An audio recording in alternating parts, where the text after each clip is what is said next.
Today I'm making something really yummy. It's a sweet and savory sesame orange chicken.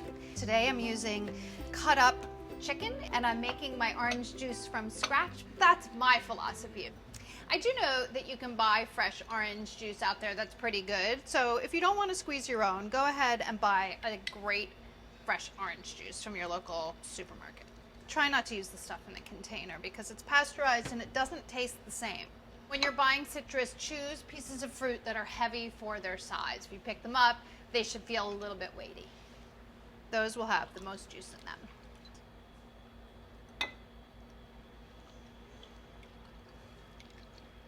Now you can make your coating for your chicken. 1/4 cup of cornstarch. To that, add a 1/4 cup of sesame seeds, the sesames in the Sesame Orange Chicken, and then 2 egg whites.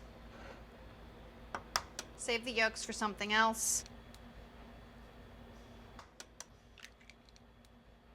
Teaspoon of salt, coarse salt, not the fine salt, you don't want it too salty, and 1/2 teaspoon of freshly ground black pepper.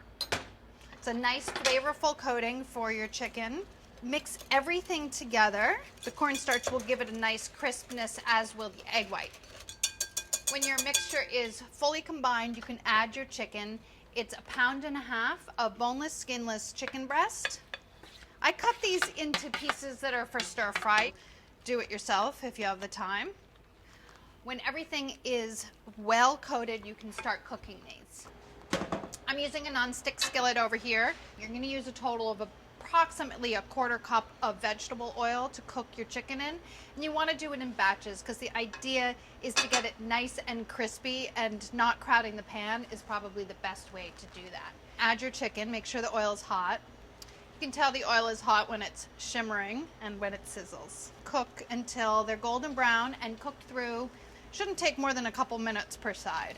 This dish would also be really good with shrimp, as in the original recipe, but also pork and even beef work well here. Sometimes chicken, if it has a lot of moisture in it, will pop the oil and a little bit of oil will fly out, so be careful. The key for delicious chicken breast is not overcooking it, but cooking it just through. Some of the thicker pieces you might want to turn on their sides just so they get a little bit of heat from the side that's a little thick, just to make sure. As long as they feel firm when you're pressing down on them, like really firm, then they're done.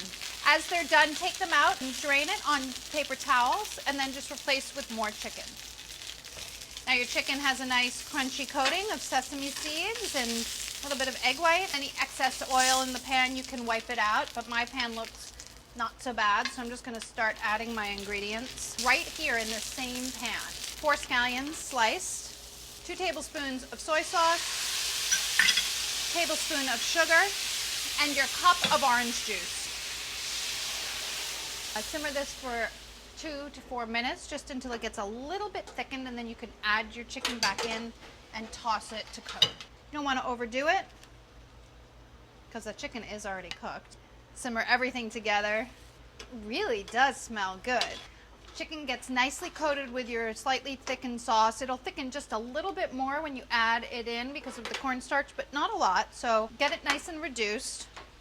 Dinner is ready. Get every last bit of that sauce. If you want to put some fresh scallions on at the end, I think that's a great idea. If you want to up the fragrance bounty on this fantastic Sesame Orange Chicken at home, made by you.